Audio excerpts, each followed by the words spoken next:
Dinâmicos e dinâmicas ao lado de Paulo Analista, para falar sobre o time do Vitória que vai enfrentar o São Paulo. Mas também analisar o jogo de ontem, né? Na visão do Paulo, o que ele achou com relação à vitória por 4-1 diante da Juazeirense. Podemos ter desfalques contra o São Paulo. Já tem a situação aí definida do Camutanga.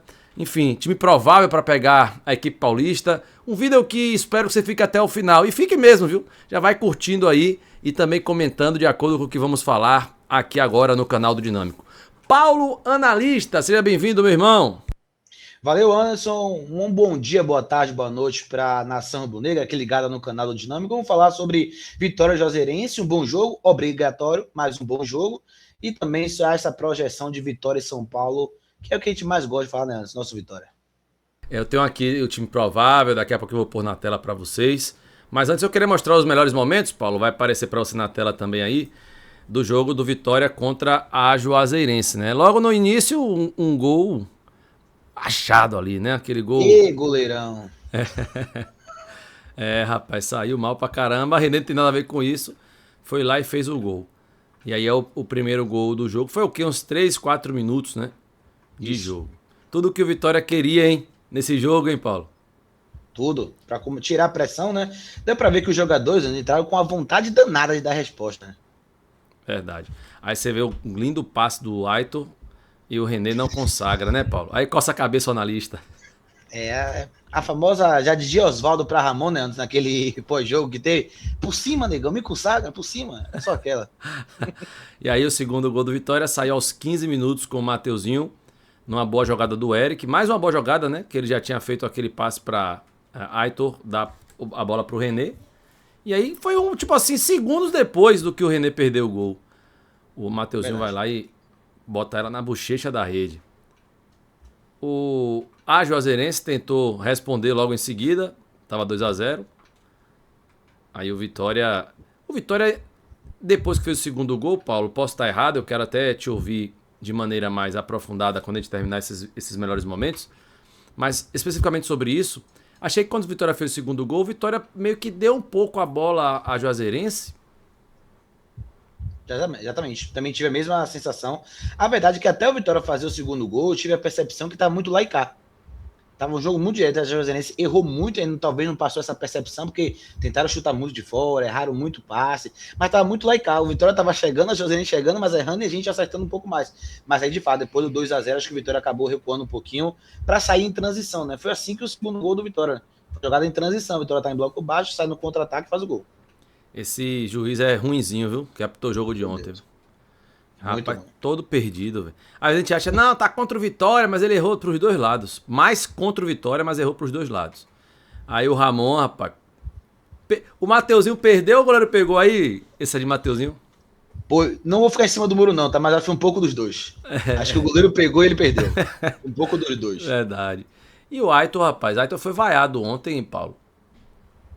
Para mim, de forma injusta. Não que ele tenha feito um bom segundo tempo, porque ele errou muito no segundo tempo, quando a gente está vendo esses dois lances aí capitais, mas o primeiro tempo dele foi muito bom. Ele deu passe para René, que perde o gol. A jogada, que essa que está falando do Mateuzinho, Ramon que cruza, mas é uma jogada que quem clareia é o Aitor encontrando o Ramon.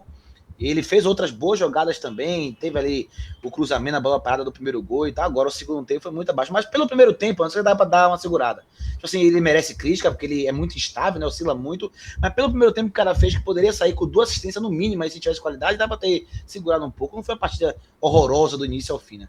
Entendi. Vitória que teve muitas oportunidades e dá uns 8 na Juazeirense, né? Você vê aí, por exemplo, já são 3 claras. Claras. Fora outras que talvez até nem apareceu aí, ou já apareceram, chances de gol. Tivemos chances de gol, chances claras de gol. Já botei 3 aí. Mais uma agora, o Vitória chegando com o Baralhas. Essa aí a bola terminou desviando no atleta da Juazeirense. E aí, a Juazeirense indo pra cima, né? O Jean já estava em campo. Vou até lhe perguntar sobre o Jean daqui a pouco, mas bora lá. Aí o Lucas Silva, o gol dele. Saiu arrancando, puxando um, puxando o outro e com a perna esquerda no canto do goleiro. Que até tocou nela, né? Mas golaço do Lucas Silva, já saiu pra falar com a esposa ali. Já começa a se adaptar ali, né? Gol que traz leveza. Exatamente, como você falou, o gol dele, tipo, dele mesmo, foi representando o Vitória, mas só ele fez o gol, né? Não teve ali mérito de mais ninguém, a não ser ele que fez a jogada inteira, golaço. Tomara que ele ganhe confiança, porque nós precisamos de mais opções. E aí o gol que muita gente está falando, pô, foi todo aberto o Gabriel, mas tudo bem, beleza, não vou tirar, não vou isentar ele disso não, mas espera aí, pô. Tinha que ter um cara fechando o gol, velho, na direção da bola lá. Nesse caso era Edenilson. Né? Edenilson que quis fazer a linha de impedimento, né? Na verdade, vendo o lance, Anderson, eu acho que ele pensou que o cara tocaria para quem tá na pequena área e ele não viu o Jean chegando. Então ele falou: meu Deus, se eu ficar aqui na linha, a bola chegar nele e eu tomo o gol, vão dizer que eu fiquei plantado aqui que nem goleiro, então eu vou sair. Só que nessa que ele saiu, a bola acabou passando, não teve jeito. É muito rápido, né, velho? Aí o Eric faz o gol para coroar a partidaça dele. A jogada, inclusive, do Lucas Silva começou, tocou no Jean. Jean vai lá e faz assistência para o Eric, que deu o drible primeiro e bateu com a perna direita, né? Eu achei, sabe o que, Paulo, sobre o Eric? Na verdade, sobre o jogo também, contra a Juazeirense. Ritmo de treino mesmo, velho. Leveza, claro, concentração, mas muita leveza, né? Você percebe os jogadores não desleixados, mas assim, mais tranquilos. O Eric deitou e rolou, irmão, sem tensão alguma, não tava tenso. Pegava a bola, driblava. Às vezes ele poderia até fazer uma coisa mais objetiva. Poderia, mas ele tava muito leve. Ele fazia o drible, girava a bola. Pá. Você vê que ele pega a bola, em vez de dar chapa, ele vem pra direita e bate. Então, o jogo de ontem proporcionou isso pros atletas. Mas houve alguns gols perdidos que isso não pode acontecer. Tem que amassar, irmão. Tem que dar 6, 7, 8 mesmo. Pra mim, respeitar o adversário é golear ele e não desrespeitar. Mas em resumo, Paulo Analista, por gentileza, fala pra galera que gosta muito de você aqui nesse canal, você tem até certeza. Você fez aqui o vídeo uma vez, teve enxurrada de elogios, agradecendo até a mim por ter trazido você e a oportunidade de você falar aqui no canal. Então, parabéns pelo seu trabalho. O Paulo que atua no canto rubro-negro. Paulo, eu queria saber de você um resumo, né, do que você achou do jogo, pontos positivos, pontos negativos, que Vitória pode tirar de lição para enfrentar o São Paulo, por exemplo. Antes de começar, Anderson, acho que ontem ficou muito claro algo que a gente já sabia, mas ficou ainda mais evidenciado. Esse grupo, aparentemente, está muito fechado com o Jair Ventura. Porque os caras encararam o jogo contra a Juazeirense como se fosse a final de Copa do Mundo. Teve um momento que eu olhei assim pro jogo e falei, rapaz, o Vitória fez 1-0, fez 2-0, recuou. Aí depois começou a engatar 3-4 contra-ataque. Falei, rapaz, mesmo o Vitória recuando, é um Vitória que tá sendo muito mais intenso, agressivo. Teve um lance que tava 2-0, Baralhas deu um carrinho, a bola passou, Denilson deu um carrinho. Eu falei, rapaz, tá muito estranho isso aqui, né? Realmente o grupo mostrou, né, que queria dar uma resposta, que viu que durante a semana o Jair Ventura foi questionado, inclusive a principal organizada do Vitória, né, pedindo a demissão dele. Então acho que foi um jogo de resposta, né? Todo mundo queria ali mostrar do que o Vitória era capaz. Numa semana também onde o Vitória estava sendo muito questionado, justamente fora de casa, por não ter um padrão de jogo tão bem definido, cometer erros em alguns momentos. Acho até que a gente tem um norte tático, mas fora de casa, esse norte acaba tendo muitas complicações. E aí o Vitória falou, quer saber de uma? Vou dar uma resposta hoje. E o gol cedo influencia a partida.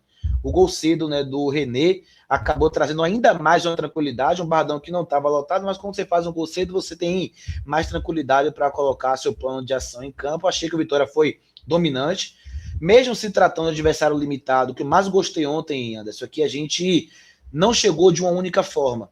O lance que o René perdeu foi uma jogada trabalhada da Vitória, de pé em pé. O lance que Mateuzinho perdeu foi uma triangulação de pé em pé. Mas o Vitória fez um segundo gol de transição também com Eric e Mateuzinho. O Vitória fez um gol, querendo ou não, de um bate-rebate, mas de uma bola parada ofensiva. Então, não foi o Vitória, é um time de uma nota só. Isso é importante, mesmo pegando um time limitado como a Juazeirense, mas é aquilo, né? Se não fizesse a obrigação, a gente questionaria. Fez a obrigação, mas não foi somente a vitória. Venceu e venceu bem.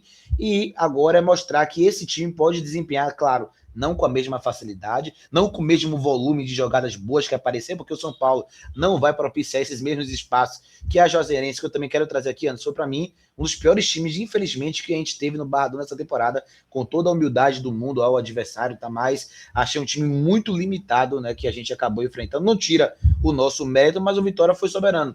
O Vitória conseguiu ali fazer os 4 gols. Concordo contigo, poderia ter sido 8. Só que eu quero até levantar um debate. Você concorda comigo, Anderson?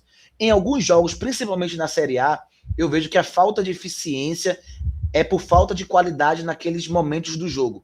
Não porque os jogadores todos são muito horríveis abaixo, porque um Eric tem qualidade e perde alguns gols que a gente olha assim, pô, por que perdeu? O Mateuzinho da mesma forma. Então nem todos que perdem são ruins jogadores, né?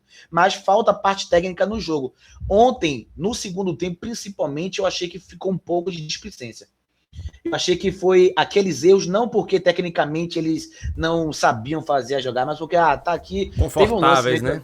Exatamente. Teve um lance de baralho no segundo tempo que Eric e Mateuzinho passa livre, ele nem ajeita o corpo e chuta no gol. Todo mundo ficou olhando assim, ele pedindo a bola, ele, deixa eu ver, tá aqui, tá 2-0, quero fazer meu gol também. Tarja também chutando de qualquer jeito pra fazer o gol dele. Parecia que tava todo mundo querendo fazer ali, mostrar serviço, quem já era da casa pra mostrar que tá com o Jair Ventura e que vai dar a volta por cima, e quem não tem oportunidade queria entrar, comer a bola, como o Lucas Silva faz jogada dessa, pra mostrar, eu tô aqui, tô vendo que o Anderson Pato entrou mal no último jogo, tô vendo que o Oswaldo aberto já não tem mais essa confiança toda, Fábio não tá sendo relacionado, então vou pra dentro. Então acho que esse senso do Vitória de dar uma resposta logo atrapalhou alguns momentos. Concordo com você, cara. Eu até falei sobre isso, né? Mas no segundo tempo, acho que houve muito do já ganhou, a gente pode fazer gol a qualquer momento, tá tranquilo aqui, bora fazer qualquer coisa. E aí perde um pouco da concentração e a displicência realmente. Enquanto o Paulo na lista falava, a gente pôs os gols que aconteceram no jogo de ontem, né? Os 4 gols, agora vai vir o quarto do Vitória, os 5, né? Fez o da Juazeirense, agora o quarto do Vitória, mais uma vez mostrando aí para todos vocês, beleza? Obrigado, Igor Assunção, que disponibilizou esse material para nós aí. Te agradeço, meu amigo Igor Assunção aqui do canal. Paulo na lista, bora lá. O Vitória agora pensa somente na Série A do Campeonato Brasileiro. Ontem, Paulo, eu até falava no vídeo de manhã que a informação que me foi passada é que o Edenilson seria titular por opção. No caso, não no dia do jogo, no dia anterior ao jogo. Por opção, o Edenilson seria titular. O Natan não ter ido à partida, para mim foi uma surpresa. E aí na coletiva o Jair Ventura até citou ele, etc e tal. Para sábado, não temos Edenilson. Natan Mendes certamente estará à disposição. Eu queria ouvir da sua parte, Paulo, porque o Natan tem falhado muito na fase defensiva. E isso é pauta, inclusive, acho que interna, sobre essa situação também. Porque a gente está vendo aqui de fora, você é mais especialista na área de análise do que eu, Paulo. Mas eu também, óbvio, né? A gente está conseguindo enxergar, vocês também, a gente está no externo. E quem está internamente, eu acho que mais do que a gente, pô. Se não, deveria. Porque eles vivem somente disso. Você, por exemplo, tem outras situações da sua vida, eu tenho outras questões da minha vida, embora nós dediquemos muito tempo ao Vitória. Os caras do clube lá, eu acho que deveriam ser 100%, viver, respirar, só aquilo que fazem. Então eu tenho certeza que eles estão enxergando também. Esse dilema aí, velho, pra você ter alguma dúvida em sua cabeça, ou tipo assim, não, irmão, é Natan Mendes mesmo e não tem outro, já que não tem Edenilson. Eu confesso que eu tenho muita dúvida em Natan Mendes, se eu iria com ele ou se eu mudaria alguma outra opção, mas eu acho que se eu fosse de aventura, eu iria com o Natan Mendes. Mas concordo muito contigo em relação à fase defensiva e me preocupa, porque quando o Natan Mendes chegou, e eu vi até num corte que aparentemente a minha avaliação é a mesma que a de Adson, ao qual eu mando um abraço, meu mentor, de que a gente não contrataria o jogador, porque precisaríamos de um jogador melhor para a Série A, mas que o que ele poderia agregar era a parte defensiva. Eu acho também, antes que no fundo, o Vitória sabia que Natan Mendes agregaria muito pouco na fase ofensiva, mas achou que ele compensaria sem bola. Eu já falei sobre isso. A minha percepção é que o Vitória olhou para Natan Mendes e falou assim: ó, eu quero um Ramon da lateral direita. Um cara que, para ser justo, nos últimos jogos melhorou muito no ataque, né? Mas que a gente sabia que até o Bavi, ele era um cara que não era confiável ofensivamente, mas defensivamente ele era muito bom. E acho que o Vitória pensou em fazer a mesma coisa com o Natan. Só que é justamente no que ele mais agregava no Red Bull Bragantino, que ele não está entregando aqui, que é a fase defensiva. Perdendo disputa no corpo, contra o Cruzeiro mesmo.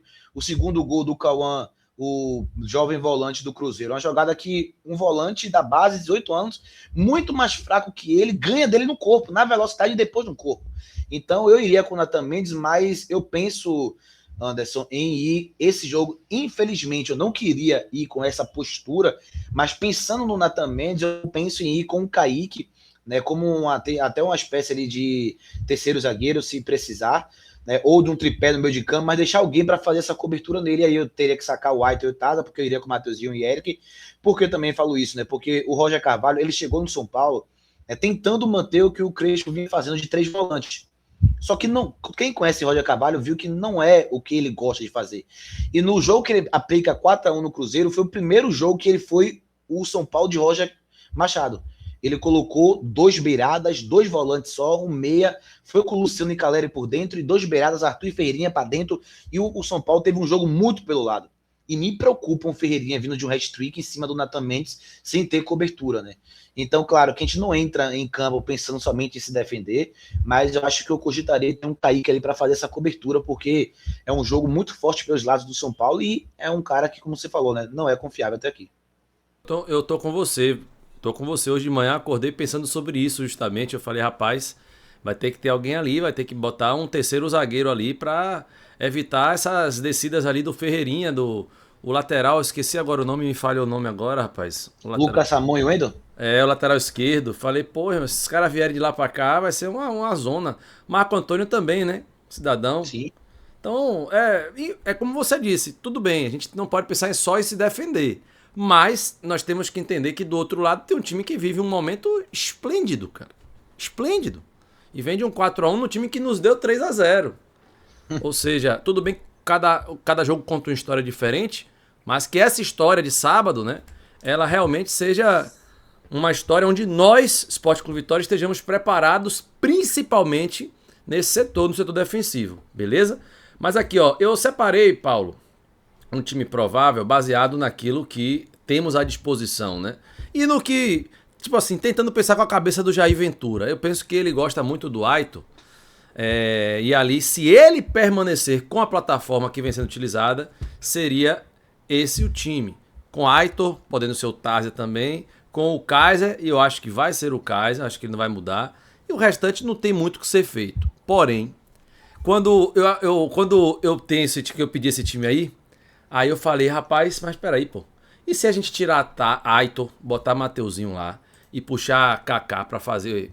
Desculpe, Kaique pra fazer aqui a cobertura de Natan, toma nas costas toda hora. Que vai precisar, Paulo. Vai precisar, Paulo. Infelizmente, meu velho, vai precisar. Mas, já que a gente botou agora o time na tela aí, eu vou botar aqui até você. Como é que seria a sua configuração desse time aí, Paulo, na lista?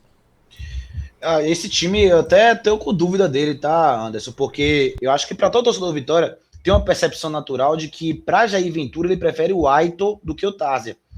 Acho que Jair Ventura sempre que pode elogia o Aitor, mas ontem eu fiquei com essa pulga atrás da orelha porque na coletiva pós-jogo ele fala sobre preservar atletas.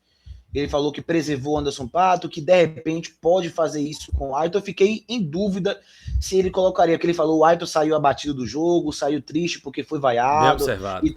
Então eu fiquei assim, poxa, mesmo ele gostando, e para mim, eu acho que Jair Ventura gosta mais de Aitor do que do Tarzia, é a minha percepção. Eu acho que Jair Ventura pode até falar assim, olha, hoje Tarzia, né, pode ser uma opção melhor, mas não cumpre tanto o que eu quero como o Aitor cumpre. E muito treinador tem isso, né? Eu já convivi com vários treinadores aqui no off que falam a mesma coisa. Tem jogador que é melhor do que o outro, só que se o outro cumpre mais função do que eu quero, o outro vai estar na frente, não adianta se o cara for melhor. Eu acho que Aitor é esse cara, ele pode não fazer tudo o que o torcedor quer, mas ele faz tudo o que a Ventura quer que ele faça, de correr, de voltar, de acompanhar, de fechar espaço, de jogar por dentro, de jogar por fora e tal. E aí, eu acho que a Ventura preza por isso. Todo mundo sabe que Tarzia é mais definidor, Tarzia pode acertar mais no último terço, finalizar, ir pro arraste, mas eu acho que ele prefere o Aitor, mas fiquei com essa pulga. Ele preservar, tipo assim, ó, eu prefiro o Aitor, mas eu quero saber de uma, o cara saiu vaiado, torcedor xingando ele, Osvaldo teve que chegar lá para pedir calma, Gabriel chegou para pedir calma, então eu quero saber de uma, vou dar uma segurada nele para colocar o Tarzia, mas eu acho que ele vai com esse time, eu não vejo ele indo com o Kaique não, tá, Anderson? Eu faria isso, acho que você também, mas eu não vejo ele fazendo isso. Eu acho que ele tá cada vez mais pressionado e ele ter ido com o titular ontem é uma forma de dar resposta também. Se eles colocam um volante, se perde o jogo, ele sabe que a pressão vai ser dobrada, né? Porque todo mundo vai falar, chamou o São Paulo, entrou covarde, tomou o gol, perdeu, o treinador é covarde, a gente sabe como é que é o discurso. Né? Eu entendo a sua linha de raciocínio e ela tá muito correta, mas não dá... Para mim ficou mudo. Pra você ficou mudo?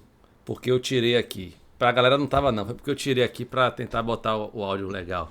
Aqui quando fica mudo pra galera, o povo fala caranguejo. Aí Adson agora tá com o negócio de um daiá. Aí fica mudo aí, um daiá, dá. Pera aí, Adson, já ficou logo... Um abraço pra meu amigo Adson Piedade, rapaz. Mas é isso, cara. O que eu tava falando é o seguinte. Pensando com a cabeça do Jair Ventura, eu pus esse time aí que a galera viu. Vou botar mais uma vez. Tentando pensar com a cabeça do Jair Ventura, beleza? Ponto. Claro, pode ser o Tarzi ali no lugar do Aito, visto que o treinador falou com relação ao Aito. Preservar jogadores e citou também o Aito. Mas eu me preocupo muito com o lado direito do Vitória, defensivo. E não importa o time, Paulo. Muito mais o São Paulo, o Ferreirinha vem de resto. O cara vai entrar voando, irmão. Então, se ele não tomar logo uma... Pera aí, menino, sabe? Eu não vou falar aqui, obviamente, né? Porque hoje em dia a gente não pode falar muita coisa. Mas quem é do mundo da bola sabe. Começou o jogo, pera aí, menino. Fala com ele. Na fala do futebol. Menino, aqui não, pai. Pera aí, viu? Dudu falou com o Everton Ribeiro em um Bavi 2023, 2024 ali, né? Dudu falou com o Everton Ribeiro. Essa é a linguagem do futebol. Pera aí, menino, aqui não. Não tem jeito. Eu tô falando de futebol, irmão. Qualquer coisa tem futebol lá que não tem contato. Mas aí é o seguinte. Com o Natan, não importa o time, a fase que ele vive, eu me preocupo.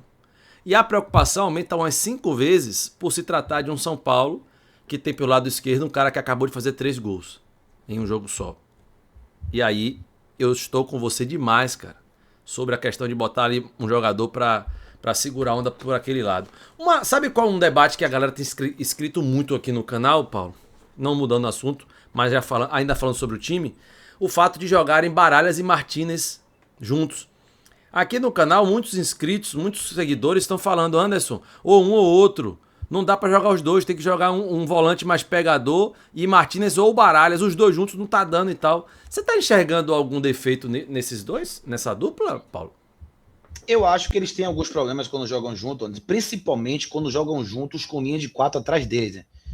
Quando é um 5-4-1, tem 3 zagueiros atrás, aí é mais tranquilo, porque 2 volantes saem pro jogo. Eu até prefiro, tá? Não gosto de jogar com 3 zagueiros, um Kaique ou um Baralho. Aí não, acho que fica muito engessado o time. Mas no 4-4-2 eles têm um pouco de dificuldade. Acho que eles têm um pouco de confusão entre eles, entrosamento ainda de quando um saltar, o outro cobrir espaço, o outro vai cobrir o espaço, o outro saltar e tal. Contra o CRB mesmo, a gente toma o segundo gol, onde os dois ficam ali, pô, quem vai? Vai eu, vai você? Não foi ninguém, aí o Christopher faz a bola longa pro lado, tem um cruzamento e a gente toma o gol. Né? Eu acho também, Anderson, que se colocar Kaique, Edenilson mais um, vai ter problemas, porque o futebol não existe a dupla ideal ou a formação ideal. É um eterno cobertor curto. Baralhas e Martínez, eles têm pontos positivos, sim. A gente tem um time muito melhor qualificado com a bola no pé. Eles vão sair bem pro jogo, eles vão pisar na área, eles vão associar, eles vão achar passe, eles vão fazer o Vitória ter uma valorização da posse-bola muito melhor, mas o ônus disso tudo é que a gente vai sofrer um pouco mais nesse meio de campo. E aí, ou você coloca um volante, se você quer preservar isso, quer melhorar isso, aí você coloca um volante atrás deles, um Kaique e um Edenilson. Essa dá liberdade para os dois e equilibra um pouco mais. Mas o que eu tô querendo dizer é que se jogar os dois, a gente vai sofrer mais de entre linhas. O Vitória vai ter um pouco mais de dificuldade de proteger esse meio de campo, porque os dois são jogadores que saltam muito, que são parecidos e que têm dificuldade de jogar ali com essa linha de 4. Mas eles vão ter benefícios também. Vai ter um Baralhas que vai fazer gol, que vai participar de assistência contra o Atlético Mineiro, que vai fazer gol contra o Remo, porque joga ao lado de Martínez, eles têm liberdade os dois para tocar em posição e saírem para o jogo. É isso, o futebol é um eterno cobertor curto. Eles vão agregar muito numa fase, em outra não tanto. Agora, se o Vitória entende, olha, chegou o momento que tá exagerado, tem que estancar essa sangria, mesmo ele tendo os pontos positivos. Aí vai ter que colocar ou um outro volante ao lado de um deles, ou alguém atrás deles. Beleza, olha só, a gente traz pra vocês também aqui a arbitragem do jogo, né? Do próximo sábado, 4h30 da tarde. Aliás, curte aí, gente, o vídeo, aperta no gostei aí. Se tá gostando que o Paulo tá aqui no canal do Dinâmico, escreve nos comentários também. Nosso convidado de hoje, Paulo Analista. Deixe seu comentário sobre o que a gente tá debatendo. E claro, sua curtida é importante. Vou botar aqui 4.000 likes. Paulo da audiência, rapaz. 4.000 curtidas aí nesse vídeo, viu? Quero ver todo mundo curtindo. É barril, né, Paulo? A gente que faz esse conteúdo tem, assim, às vezes 20.000 visualizações, 1.500 curtidas. Mesmo a gente lembrando, né? Mas faz parte. Faz parte. Ô, Paulo, quem apita o jogo é um cara que você gosta muito, cara. Um árbitro que você... um árbitro que você gosta muito. Vou até botar você aí na logo de cara aí, você já vai comentando. Você sabe quem é, né? Anderson Daronco, Paulo, analista. Não que o que eu vou falar agora não seja algo comum para a maioria do quadro de arbitragem que temos no futebol brasileiro, mas para mim está na tela aí um dos piores árbitros que a gente tem aqui no Brasil. É um árbitro, para mim, com uma postura muito inadequada para a Série A, de discutir com o jogador, de querer centralizar o jogo em si, de querer se aparecer, não tem critério em falta, picota o jogo demais em alguns momentos, aí em outros jogos ele já quer deixar a bola seguir demais. Para mim, é um árbitro famoso, com todo o perdão, não estou falando isso ao ser humano, mas ao profissional da Arão com um pouco presepeiro, viu, Daroco? Você precisa segurar um pouco mais a onda, irmão. Deixa o jogo, você não é protagonista, não. Protagonista é os dois times, você tá ali para passar despercebido. Zorra, já diria Gabriel Galindo, viu? Macetou. Misericórdia. Aí o Anderson Daronco é o árbitro da partida do jogo Vitória e São Paulo, né? Rapaz, vamos lá. Eu tô com o Paulo. Rapaz, o árbitro de futebol, infelizmente, né? Infelizmente, é cultural. Ele tem que. Acabou o jogo, ninguém nem tem que lembrar dele, pô. Esqueceu dele. O árbitro de ontem, por exemplo. Não sei se você viu ontem, Paulo, no aquecimento. Eu lá vendo o aquecimento dos jogadores e tal, tô vendo um cara deu um pique, meu irmão. Pum! Eu falei, qual é, pá, desse maluco aí, rapaz? Eu fui ver o árbitro, eu falei, zorra! O cara já deu um tiro de 150 metros. Rapaz, eu falei, rapaz, que loucura esse cara dar tiro desse aí, rapaz. Aí começou o jogo, ele já começou a errar uma coisa ali, outra coisa aqui. O Daronco tem esse problema, né? Eu não sei se é proposital, mas ele realmente às vezes busca o protagonismo. E o árbitro está ali para receber o dinheiro dele e passar despercebido, irmão. Quando todo mundo esquece, o cara fez uma excelente arbitragem. Mas beleza, valeu. Paulo, antes de concluir aqui o vídeo, e eu tenho algumas coisas, só uma última situação para falar com você aqui nesse vídeo que estamos gravando, viu, gente? Tá gravado, não é live não, tá? Para quem tá achando que é live, não é live. Quando tiver escrito estreia, é porque é gravado. Ao vivo, tá escrito ao vivo. Beleza? Já memoriza isso aí. Porque tem gente que fica me perguntando, pô, te mando mensagem, você não responde. Era vídeo, pô. Como é que eu vou lhe responder se era vídeo, rapaz? Não tem como responder você. Mas esse vídeo em específico aqui, gente, teve um oferecimento da Clínica Santa Clara. Procure quem é referência em saúde ocupacional e também especialista no E-Social. Procure a Clínica Santa Clara do meu querido amigo Alessandro Lobo. Um abraço para Adelaide, Isa Cabral e todos da Clínica Santa Clara. Na tela o WhatsApp, também o Instagram dessa empresa maravilhosa que está com certeza no meu coração. Também o grupo Helix Park, manobristas profissionais, gestão eficiente para você que tem academia, clínica, você que tem também aí restaurante, você focar apenas em atender bem seu cliente, beleza? E aí entrega a quem é de confiança realmente, o grupo Helix Park do Douglas Mariano, 719-9283-3540, portanto aí o grupo Helix Park. Paulo Analista.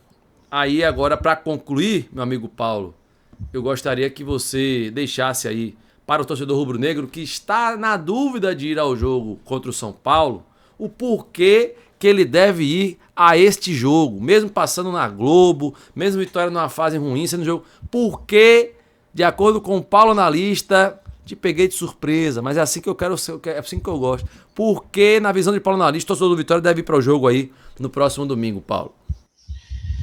Porque, Anderson, acho que não precisava ser sempre assim, mas a gente sabe que a torcida do Vitória, eu diria, e falo isso sem nenhum tipo de soberba antes, mas com muita convicção. A torcida do Vitória é do país uma das maiores responsáveis diretamente pelo desempenho do seu clube. O que a torcida do Vitória faz nos últimos anos, eu diria e falo isso abertamente. Se fôssemos ainda aquela geração passada, a qual eu ainda fiz parte, porque frequentei o Barradão muito entre 2007 até 2011, 12, e a partir daí a gente teve essa reviravolta na Série C. Se fôssemos ainda aquela torcida, eu tenho certeza que não estaríamos na terceira Série A consecutiva. Então, não deveria ter essa responsabilidade exagerada em cima de você, torcedor, mas você é um dos principais fatores para esse clube estar onde está hoje. Então, a gente sabe que o mando de campo no Brasil faz total diferença, tem uma relevância enorme, e o Barradão, a gente sabe que faz muita diferença. O Barradão, não estando cheio como foi contra o Juazeirense, ele já é diferente. A entrega dos jogadores é diferente, a energia é diferente, ainda mais com 25, 30 mil. Então, a gente sabe que ir ao Barradão nesse final de semana não é certeza de vitória, tampouco certeza de que você depois vai estar em sua casa assistindo o jogo fora de casa, a Vitória vai jogar bem. Possa ser que seja ainda uma vitória diferente, mas enquanto o Barradão estiver forte, a nossa temporada não vai ter o mesmo dano que teve outrora. Então, é difícil, um jogo complicado, mas sem você é impossível. Sem a torcida do Vitória, eu garanto que não tem como o Vitória vencer o São Paulo. Se o Vitória vai vencer o São Paulo nessa semana, porque a torcida vai fazer a diferença e você é um participante disso. Rapaz, você foi muito feliz, viu, Paulo? Muito feliz aí no princípio da sua fala, que a torcida do Vitória é a maior responsável pela questão do desempenho do time. Rapaz, sensacional, muito verdade mesmo. Concordo inteiramente. E ao torcedor rubro-negro, eu deixo para você aí essa mensagem do querido Paulo Analista. Eu imaginei que eu peguei ele de surpresa, mas o cara, quando é bem preparado, não é pego de surpresa, não. Uma bela resposta. Torcedor do Vitória, não esquece de deixar a curtida nesse vídeo, de comentar também sobre o que você achou do vídeo aí. Um crossover com o Canto Rubro-Negro, hoje com o Paulo Analista. E também, é claro, ao final deste vídeo, curtir a transmissão de São Paulo e Vitória. Vai lá, pô. São 10 segundos, a galera vai, se pica, vai embora, eu faço pedido, não responde. Faça aí, pô. Clica aqui, ó, no quadradinho que tá aqui e já vai lá pra transmissão, apertar o gostei e ativar a notificação. Tá valendo? Paulo, irmão, brigadão, meu velho. Valeu, Anderson. Obrigado, galera do canal Dinâmico. E vai ao Barradão. Última mensagem. Vamos ao Barradão. É show de bola, vá mesmo. Abraço, gente. Fica com Deus. Valeu.